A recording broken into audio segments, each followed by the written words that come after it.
if you are an online coach, is realizing you're not an online coach, you're actually changing someone's life. On this week's episode of the FMA podcast, we're joined by online coach Kirk Miller, the founder of Built to Last. This is a special 3-part episode. In part 1, we talk about pricing and how he's able to charge £5,000 for 90 days. You might think at first glance, God, that's a lot of money. But the return on investment on your personal life, your professional life, and quality of life, what is that actually worth to you? In part 2, we lift the lid on his business and we describe what he's actually selling. And in part 3, we talk everything about sales. Stay tuned. This episode is brought to you by Stride DNA, the DNA testing service that helps coaches, PTs, and gym owners take their client programming to the next level. Ever wondered why some clients thrive on certain workouts while others burn out? It all comes down to genetics. Stride DNA gives you science-backed insights into how your clients respond to training, recover, and process nutrients, so you can tailor workouts, refine diets, and optimize recovery for faster results. It's not just game-changing for clients, it's an easy additional revenue stream for your business. Offer DNA-driven coaching as part of a premium package or earn commission on test kits. It's quick, simple, and Stride gives you all the tools and education you need. The best part, it's quick and easy. Your clients take a swab, send it off, and in days, you'll be able to implement the change they need to thrive in their fitness journey. So if you want to future-proof your coaching, get real results, and boost your revenue, visit getstride.com today. Kirk, welcome back to the FMA podcast. This is a short form podcast. We're just going to be talking about pricing. So this is appropriate for gym owners, online coaching, pricing, mindset, everything to do with that. So can you just tell everyone what is your price point right now? The main Built to Last core offer is £5,000 upfront for the first 12 weeks. Then it drops down to £1,000 per 4 weeks reoccurring. We do have a split payment option on that. So if someone didn't want to do the 5K upfront, they can do 3 payments of 2K for the first 12 weeks, but it's exactly the same after 12 weeks. It's then £1,000 a month. There is an option, which if someone's one-to-one with me, it's significantly more, which is 15K for the first 12 weeks, and then it's £2,500 a month. So a big investment, but that's more or less like live coaching with me. So can you just talk me through the psychology, the mindset that you have towards pricing? Because you just didn't wake up one day and pick that number out of the thin air. You didn't just start in the fitness industry and have that price from day dot. So can you just talk me through what you've had to go through to get to that level, why you charge at that level? Just like you said, Ben, I was charging nowhere near that when I first came into the industry as an online coach. I mean, let me strip this back even further. I remember the first personal training session that I charged someone for was £25 an hour. Then it went up to £45 because I realised I could provide more value than the average PT. Anyway, fast forward to online. I think, Ben, the first program I sold online was £100 for a diet plan, possibly with a phone call as well, to explain the diet plan to that client. But my price point has strategically increased over the years as my value has increased with that. But before you get confident enough to go, okay, my value has increased, my skills have increased, my evidence of results have increased, so my price point increases with that.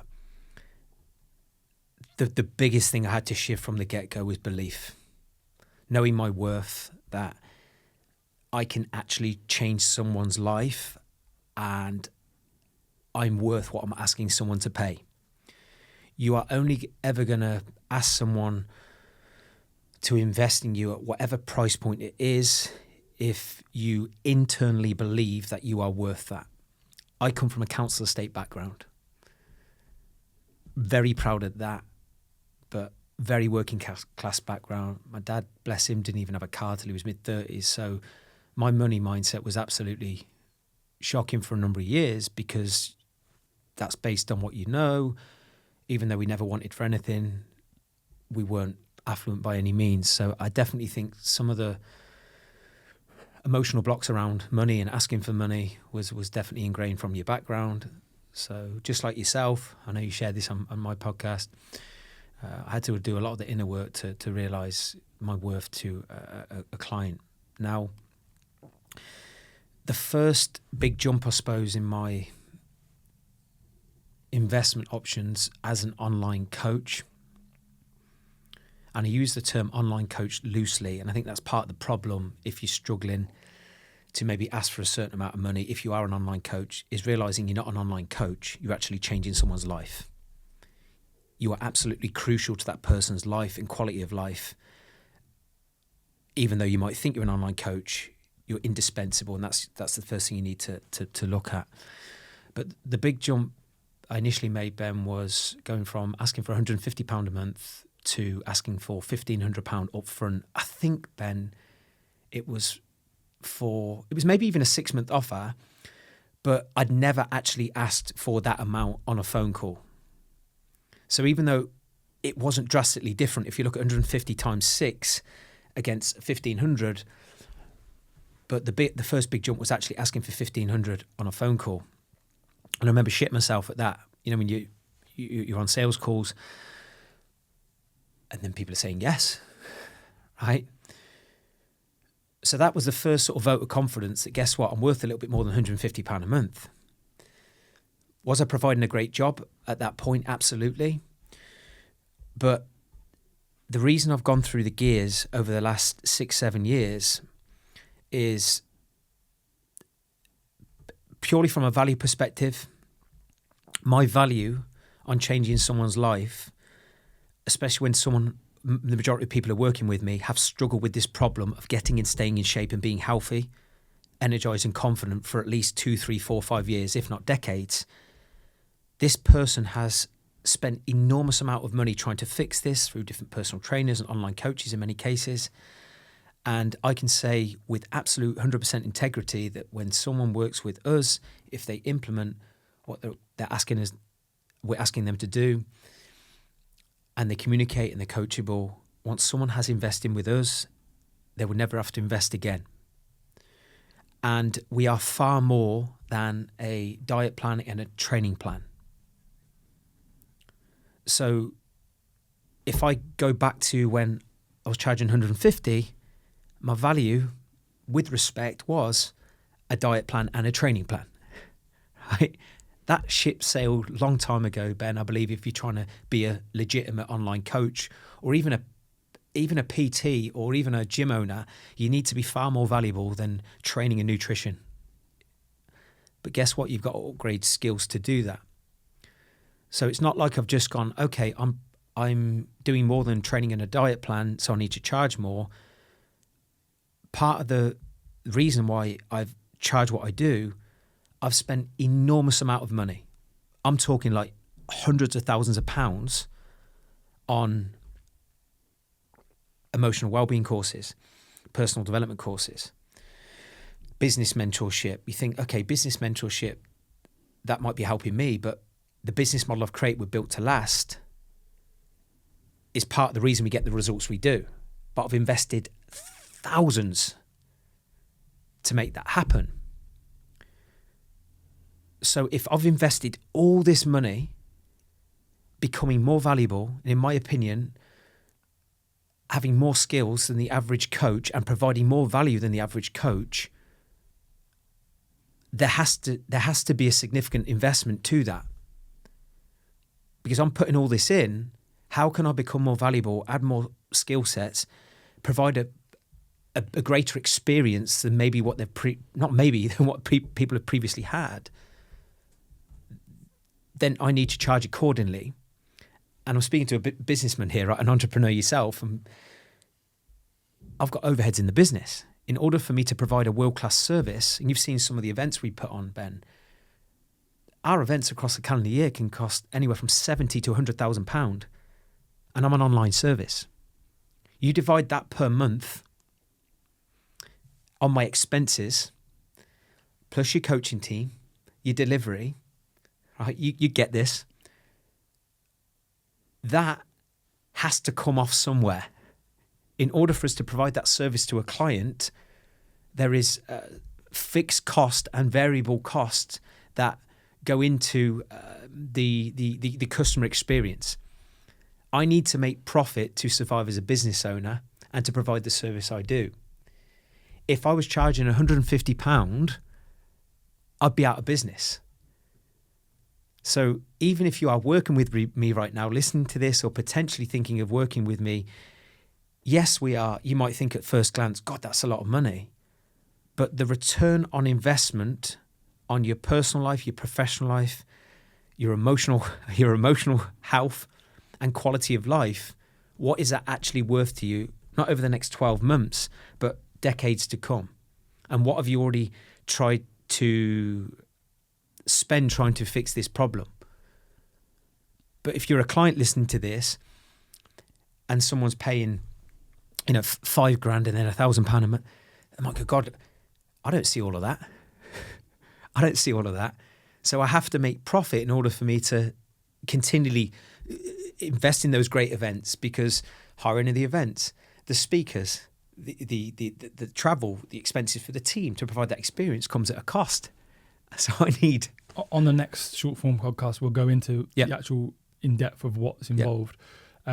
For everyone listening or watching this, what would you say to that gym owner or online coach? The gym owner, people in my town have no money. People in my town are different. People in my town won't pay that. Or the online coach that might say, I struggle to attract people that would pay 200, 300, 400 a month. How could I possibly increase prices? Or what's the takeaway for the person that has that poor money mindset? How can they stop telling themselves that story that people don't have money, because it's not true? Yeah. Well, if you actually think of the majority of people who are going to the gym or have tried going to the gym, I was talking to a member of my sales team about this the other day.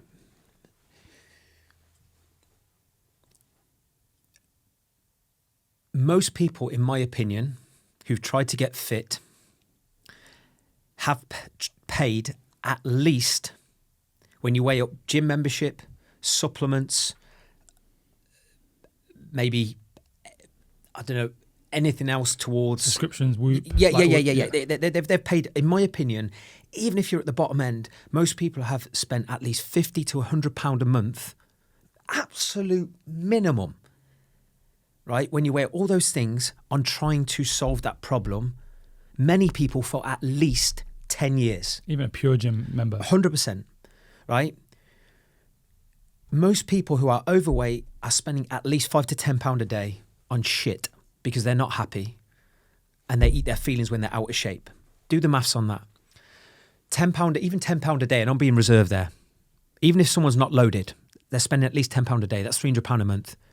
Times 12, 3,600. Times 10, because most people have struggled for at least 10 years. Do the maths on that. That's £36,000 that people have tried. Even if they've only tried it for 2 years, that's 7,200 that people are spending with or without you. So if you're a gym owner or you're an online coach going, oh, I can't charge that. Well, they're spending that anyway, filling the void of unhappiness because they're not healthy, which you can help solve them. So it comes down to, are you actually breaking that down logically to a gym, a potential client coming through the doors, or a potential client if you're an online coach? Are you breaking down that granularly that even if you don't sign up to my gym membership, you don't sign up to me as an online coach, this is what you are spending as an absolute minimum moving forward.